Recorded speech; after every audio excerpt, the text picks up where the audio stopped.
नमस्कार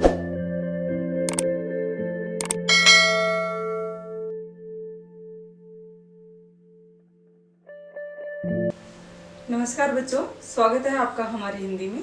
तो बच्चों, आज हम हमारी हिंदी में करेंगे 9वीं कक्षा की कृतिका पुस्तक से पाठ 1। पाठ का नाम है इस जल प्रलय में। यानी कि इस पाठ के जो लेखक है फणीश्वर नाथ रेणु जी, उन्होंने अपने जीवन में जो बाढ़ का अनुभव लिया है, जल प्रलय यानी कि बाढ़ के बारे में बताया जा रहा है कि उन्होंने साक्षात बाढ़ को देखा है। तो वो अनुभव इस पाठ के द्वारा उन्होंने बताए हैं। तो आइए करते हैं पाठ का सार।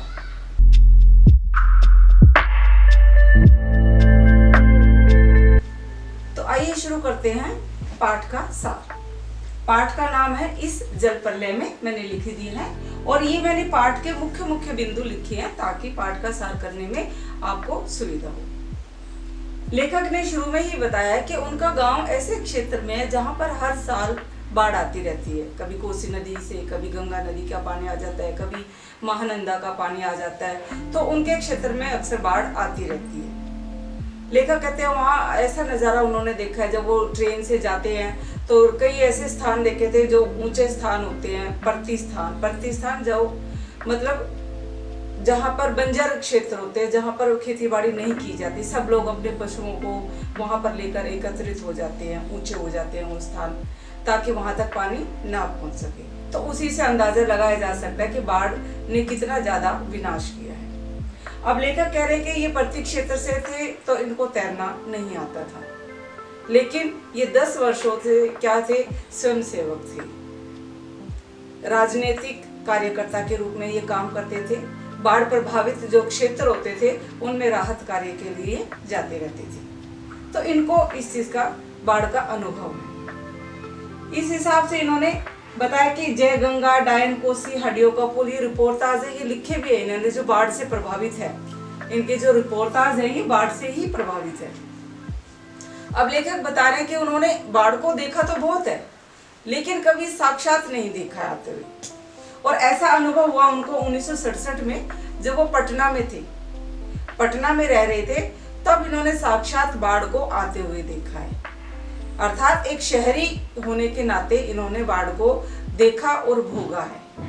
लेखक बता रहे हैं 1967 में जब पटना में बाढ़ आई तो लेखक राजेंद्र नगर में रहते थे और पटना का जो पश्चिम भाग था उस तरफ से पानी भरना शुरू हो गया था। बाढ़ का पानी भरता जा रहा था तो चारों ओर हाहाकार मच गया। लोगों के जुबान पर एक ही बात थी, पानी वहां तक बढ़ गया, वहां तक बढ़ गया। सारे जो क्षेत्र थे पटना के वो डूबते जा रहे थे। लेखक भी बहुत उत्सुक था क्योंकि उन्होंने कभी आज तक साक्षात बाढ़ को आते हुए देखा नहीं था सामने से। वैसे बाढ़ क्षेत्र में वो गए हैं, लेकिन कभी ऐसे उन्होंने बाढ़ के पानी को बढ़ते हुए नहीं देखा अपनी तरफ। तो इनके मन में भी उत्सुकता थी कहाँ तक पानी आ गया, क्योंकि ये पहली बार देख रहे थे। तो सभी लोग उसी तरफ जा रहे थे जो वहाँ के क्षेत्र थे। पानी भर रहा था तो लोगों के मन में एक डर बन चुका था कि बाढ़ आएगी, और बाढ़ आने के डर से लोगों ने पहले ही अपने बचाव की तैयारी कर ली थी। लेखक ने बताया है जैसे पता लगा कि बाढ़ का पानी बढ़ता जा रहा है, पटना में पश्चिमी भाग में पहुंच गया है, तो सभी लोग ईंधन, आलू, मोमबत्ती, सिगरेट, दियासलाई, कंपोस्ट की गोली और पीने का पानी, ये सब जो आवश्यक सामग्री है ये सब अपनी तैयार करके बैठ गए थे, ताकि ऐसी आपदा के समय में उनको किसी तरह की परेशानी ना हो। अब लेखक अपने एक मित्र के साथ, जैसे बाकी लोग जा रहे थे बाढ़ के पानी को देखने की कहाँ तक पहुँच गया, कहाँ तक पहुँच गया, लेखक भी अपने एक मित्र के साथ गए हैं। सुबह बताया उन्होंने कि मुख्यमंत्री निवास है वो डूब चुका है, इसी तरह और पानी बढ़ गया। दोपहर तक उनके और क्षेत्रों में आगे बढ़ गए। वुमेन्स कॉलेज है वहाँ का बताया उन्होंने, वो भी डूब गया, वहाँ भी पानी आ गया है। अब लेखक अपने मित्र के साथ चले। शाम को 5 बजे के आसपास रिक्शा उन्होंने ली कि चलो देखते हैं, कॉफी हाउस है वहाँ पर चलते हैं, पानी देखते हैं। लेकिन वहाँ जाते हैं, जो रिक्शा चालक है वो तो अनुभवी था, उनको पता था। वो कहते हैं अब साहब कहाँ जाइएगे, पानी तो कॉफी हाउस में भी घुस गया। अब लेखक ने पहली बार इतना पानी देखा था सड़क के किनारे। एक लेखक ने वर्णन किया है कि मोटी गेरुआ रंग की डोरी के रूप में पानी बढ़ता हुआ आ रहा था। तो लेखक अपने मित्र को दिखाता है कि देखिए आचार्य जी, वो आ रहा है मृत्यु का तरल दूत। मैं आपको बताना चाहूंगी, ये हमारे अभ्यास में प्रश्न भी है कि पानी को लेखक ने मृत्यु का तरल दूत क्यों कहा है। तरल यानी कि तरल पदार्थ है वो, और मृत्यु का दूत है क्योंकि वो विनाश कर रहा है, लोगों की जान भी जाती है बाढ़ के कारण, इसलिए लेखक ने पानी को मृत्यु का तरल दूत कहा है। अब जब लेखक सामने से पानी आता देख रहा है तो बहुत ज्यादा भर गया, तो लेखक घबरा गया कि पानी तो बहुत ज्यादा है। लेकिन जो रिक्शा वाला था वो बहुत बहादुर था, वो कहता है साहब थोड़ा और आगे बढ़े। लेकिन तभी भीड़ में जो लोग थे वहां, वो उसको रिक्शा वाले को चेतावनी देता है कि करंट बहुत ज्यादा है, आगे मत जाना बिल्कुल भी। और लेखक तो डर के मारे आंखें बंद हो जाती है और उनके हाथ जुड़ जाते हैं कि वो भगवान से प्रार्थना करते कि ये तो बहुत ही खतरनाक दृश्य है, और वो लेखक से विनती करते हैं कि भाई पीछे चलो, आगे नहीं बढ़ना। इस तरह वो चल पड़ते हैं, वापस लौटते हैं। सभी लोग मोटर में, टांगे में, टमटम में, स्कूटर पे, सब लोग जा रहे हैं पानी को देखने के लिए। सबके मन पे, सबकी जुबान पे एक ही बात, कहाँ तक आ गया पानी, कहाँ पहुंच गया, कहाँ तक आ गया। सबके मन में एक ही जिज्ञासा थी पानी की। अब लेखक है वो पहली बार देख रहे थे तो उनके मन पे डर के भाव थे। शाम 7:30 बजे जो आकाशवाणी है वहां से घोषणा होती है कि पानी उनके स्टूडियो की सीढ़ी तक पहुंच गया है, तो कभी भी पानी अंदर आ सकता है। तो लेखक और भी घबरा जाते हैं।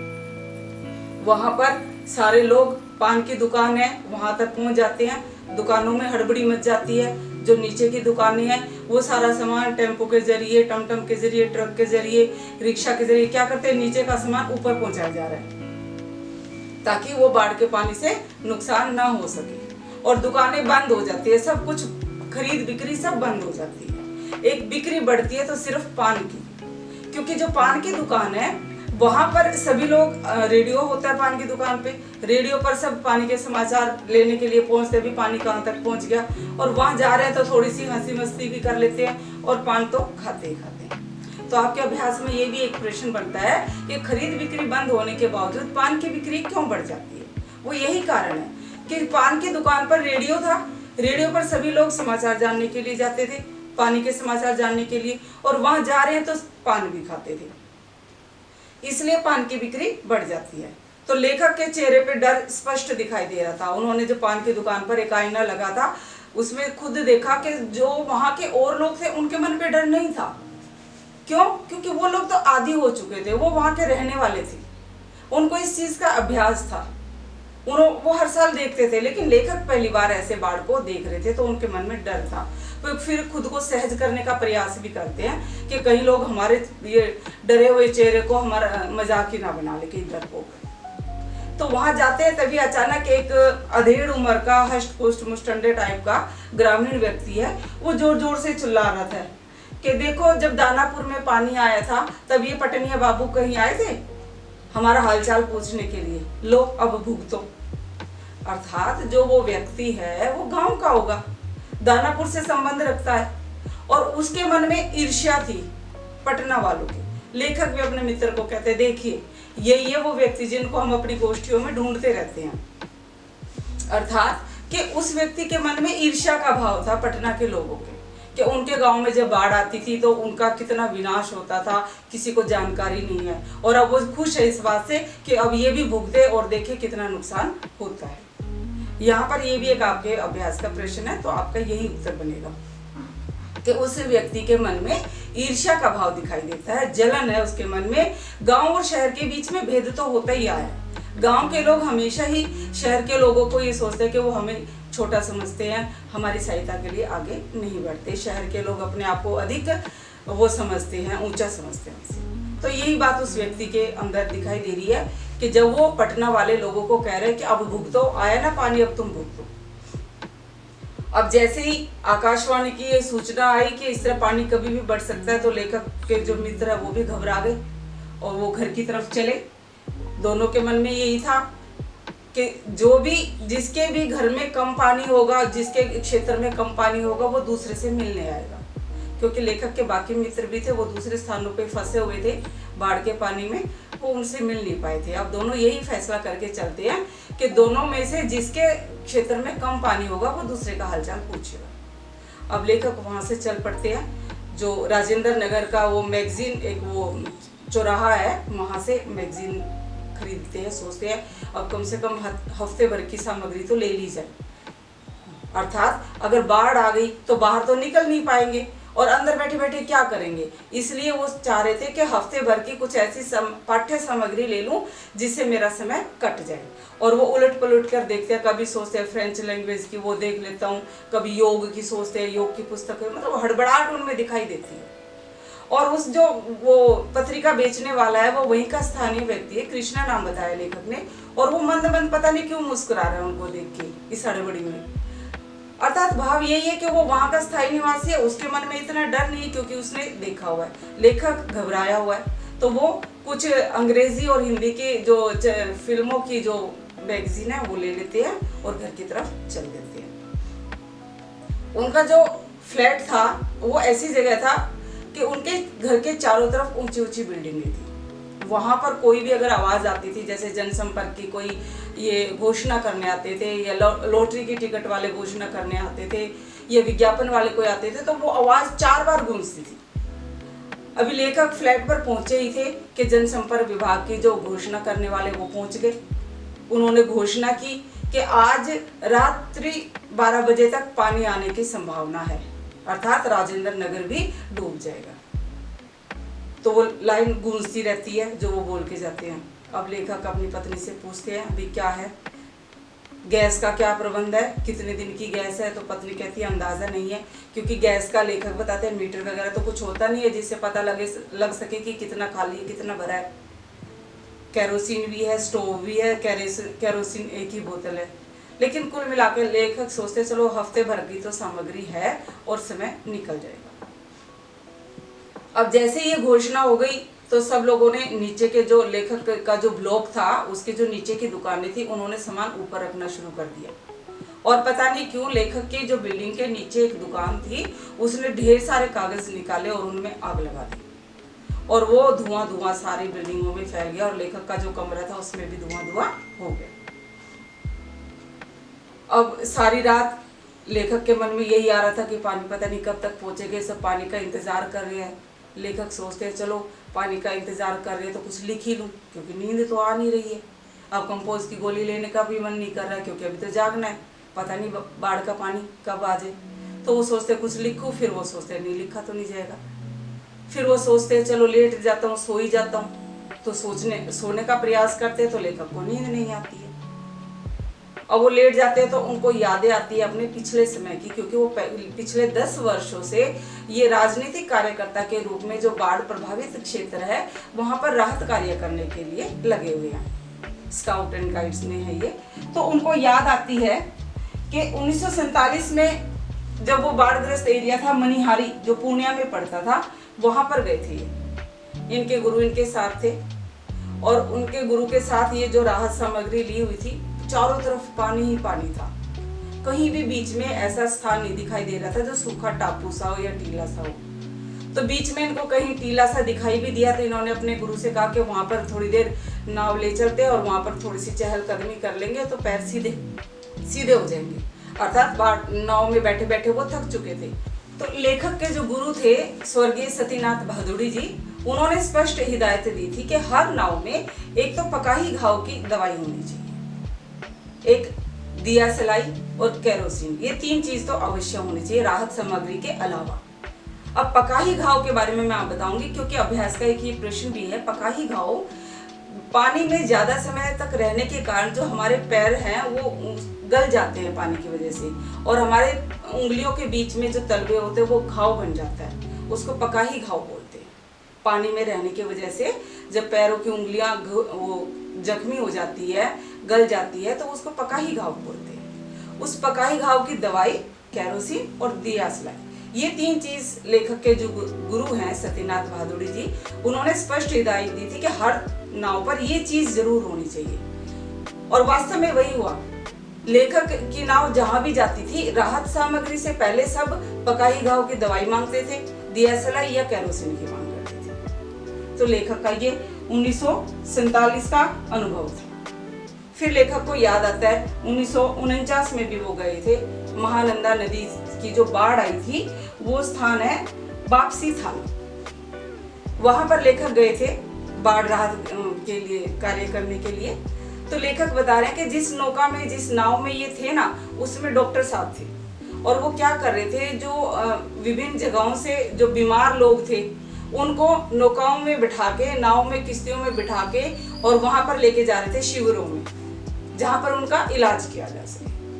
अब लेखक को एक घटना याद आती है कि जब वो लेके जा रहे थे, एक नौजवान युवक था, वो बीमार था, उसको इलाज के लिए नाव में बिठा के उस पार ले जाना था इलाज के लिए। जैसे वो युवक नाव में बैठा तो उसके पीछे पीछे उसका कुत्ता भी बैठ गया। अब जैसे ही कुत्ता नाव में चढ़ा तो डॉक्टर साहब कुत्ते को देख कर डर गए, कुकुर नहीं, इसको भगाओ, इसको भगाओ। डॉक्टर साहब चिल्लाने लगे। अब जैसे ये बात आई कि कुत्ते को नहीं ले जा सकते, तो जो वो युवक था वो कह रहा है जब मेरा कुत्ता नहीं जा सकता तो मैं क्या करूंगा। वो नाव से झट से उतर जाता है और जैसे वो युवक नाव से उतरता है तुरंत कुत्ता भी छपाक से पानी में कूद जाता है। यहाँ पर दिखाया है कि एक मनुष्य और पशु के बीच में जो आत्मीयता का भाव है वो दर्शाया गया है कि किस प्रकार उन दोनों में इतना गहरा आत्मीयता का भाव था कि दोनों एक दूसरे को किसी भी हालत में छोड़ना नहीं चाहते थे। उसी दौरान के लेखक एक और घटना बताते हैं कि उनको पता लगता है कि मुसहरी जाति के कुछ लोग हैं, वो फंसे हुए हैं पानी में। मुसहरी एक जाति होती है, आदिवासी जाति, जो लोग दोने पत्तल बनाकर अपना काम करते हैं, उन्हें मुसहरी जाति कहते हैं। लेखक बताते हैं कि उनको पता लगता है कि ये लोग वहां पर बाढ़ के पानी में फंसे हुए हैं और बहुत दिनों से मछली और चूहों को भून भून कर खाकर अपना जीवन यापन कर रहे हैं। तो लेखक और उनकी टीम नाव में जाती है वहां पर उनको राहत सामग्री देने के लिए। जैसे ही वो उस टोले के पास पहुंचते हैं तो उन्हें जोर से ढोलक और वो मजीरे बजने की आवाज सुनाई देती है और देखते क्या है कि उन लोगों ने एक मचान सी बनाई हुई है और मचान पर बलवाही नृत्य कर रहे हैं। बलवाही एक लोक नृत्य होता है आदिवासियों का। खूब ढोलक की थाप है, मंजीरे बज रहे हैं और एक छोटे से काले से रंग का, नाटे से कद का साड़ी बांध के एक स्त्री की भूमिका निभा रहा है, दूसरा उसके पति की भूमिका निभा रहा है। और क्या दिखाया जा रहा है कि वो जो स्त्री है वो रूठ कर मायके जा रही है और वो दूसरा जो उसका पति बना हुआ है वो उसे मनाने का प्रयास कर रहा है। उनको देखकर लेखक कहते हैं कि इनको देखो कितनी समस्या में ये लोग फंसे हुए हैं, फिर भी किस प्रकार खिलखिलाकर ये लोग हंस रहे हैं। इस अवस्था में भी, इस परिस्थिति में भी ये हंसकर अपना समय बिता रहे हैं। तो लेखक कहते हैं क्या ये हंसी खुशी हम इनको ये राहत सामग्री बांटकर भी दे सकते हैं। अर्थात राहत सामग्री तो केवल एक आवश्यकता पूर्ति करेगी, लेकिन उनके मन की जो थी इच्छा, जिस अपनी मन की दृढ़ इच्छा से वो खुशी खुशी उस समय को बिता रहे थे, उसको देखकर लेखक को बड़ा अचंभा होता है कि इतनी विपरीत परिस्थितियों में भी ये लोग किस प्रकार हंस के गा बजाकर अपना समय बिता रहे हैं। इसी वक्त लेखक को एक घटना का और याद आता है, बलवाही नृत्य से ही बताते हैं कि 1937 में सिमरवनी शकरपुर एक स्थान था, वहां पर बाढ़ आई हुई थी और लेखक गए हुए थे वहां पर राहत सामग्री के लिए। उनके मित्र थे शास्त्री जी, वो भी इनके साथ थे। और वहां क्या होता है कि जो गांव के लोग हैं ना, उनको नाव नहीं मिल पा रही थी और वो लोग बेचारे केले के जो लट्ठे हैं उनकी सहायता से किसी तरह अपना काम चला रहे थे, वो पार कर रहे थे। और वहीं पर जमींदार के कुछ लड़के थे, वो सैर सपाटा करने के लिए निकले हुए थे नाव लेकर। और वहीं पर जो गांव के कुछ युवक मिलके उनसे वो नाव छीन लेते हैं और छुटमुट मारपीट भी होती है। ये घटना भी लेखक को याद आती है। और साथ ही लेखक को याद आती है 1967 की ये राजेंद्र पार्क की बात कि जब राजेंद्र पार्क में पानी भर जाता है पीछे से, तो कुछ युवक और युवतियां क्या करते हैं, वो आधुनिक अपने आप को दिखा रहे थे।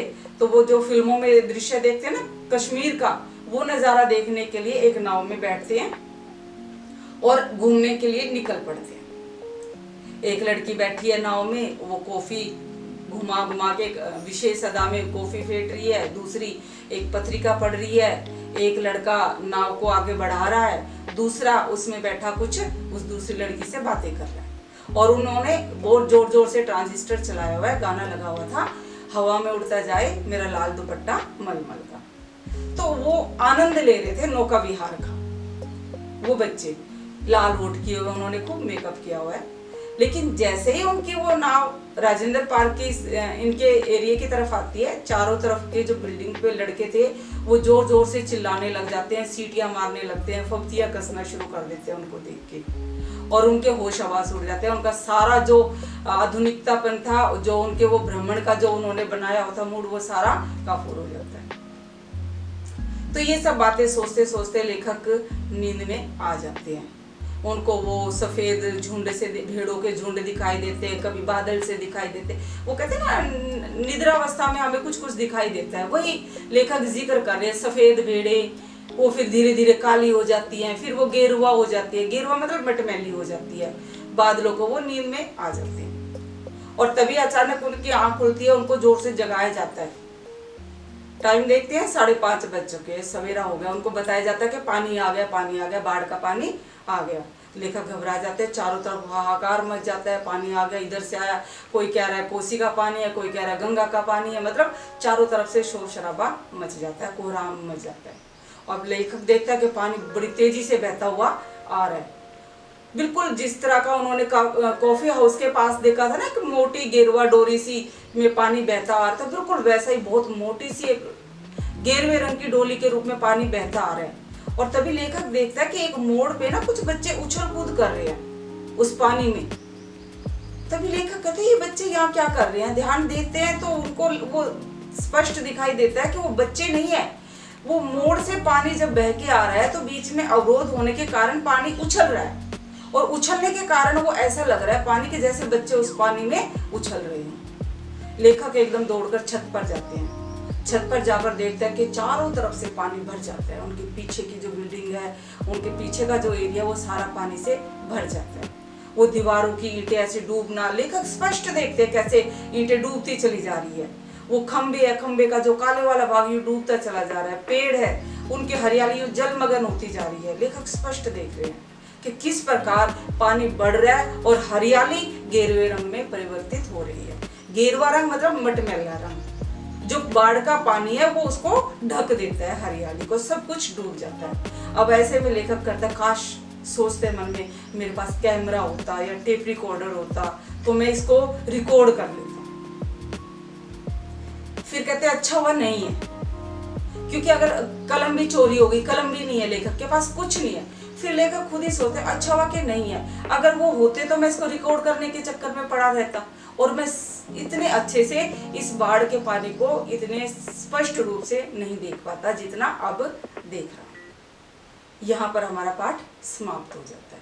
यहाँ पर लेखक ने स्पष्ट बाढ़ के पानी को आते हुए दिखाया कि किस प्रकार बाढ़ का पानी बढ़ता आ रहा है और सब कुछ डूबता उसमें जा रहा है। जो साइडों में विज्ञापनों के बोर्ड लगे हुए थे, उनकी परछाई पानी में दिखाई दे रही है, हरे नीले लाल रंग की परछाइयां, वो लहराती हुई ऐसे लग रही है मानो टेढ़े मेढ़े सांप है वहाँ पानी में। तो लेखक का जो ये अनुभव है बहुत ही महत्वपूर्ण है। पहली बार लेखक ने बाढ़ को देखा है, तो इसका वर्णन लेखक ने हमारा जो ये पाठ है इस जल प्रलय में वर्णन किया। यहीं पर ये पाठ हमारा समाप्त हो जाता है। बच्चों, ये तो था हमारा जो 9वीं कक्षा की कृति का पुस्तक है, उसका पाठ 1 इस जल प्रलय में। मैं आपको बताना चाहूंगी बहुत ही महत्वपूर्ण पाठ है। अक्सर इस पाठ से प्रश्न आते हैं परीक्षा में, तो आप इस पाठ को बहुत ध्यान से समझेंगे क्योंकि इसके प्रश्न लाजमी आते ही हैं। आशा करती हूँ आपको वीडियो समझ में आ गई होगी। अगर आपको वीडियो पसंद आई है तो लाइक कीजिए और कमेंट करके मुझे बताइए, और हमारे चैनल हमारी हिंदी को जरूर सब्सक्राइब कीजिए। धन्यवाद।